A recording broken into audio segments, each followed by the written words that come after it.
वज़ीर-ए-आज़म नरेंद्र मोदी ने महाराजगंज में अवामी रैली से खिताब किया। उन्होंने अपनी तकरीर के दौरान अपोजिशन जमातों पर तनकीद की। पीएम मोदी ने कहा कि अपोजिशन जमात उत्तर प्रदेश की तरक्की नहीं चाहती।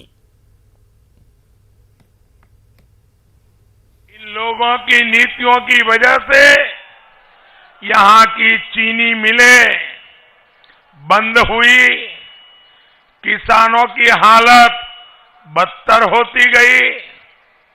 आज जब महाराजगंज, कुशीनगर और पूरा पूर्वांचल, पूरा यूपी विकास की राह पर चल पड़ा है, तो इन घोर परिवारवादियों को नींद हराम हो जाती है।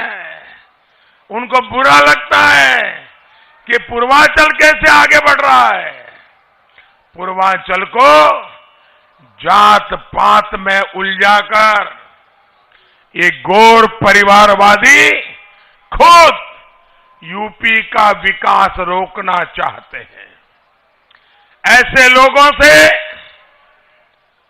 मेरे प्यारे भाइयों बहनों, मैं आज आपके पास यही कहने आया हूं कि इन घोर परिवारवादियों से सावधान रहना है।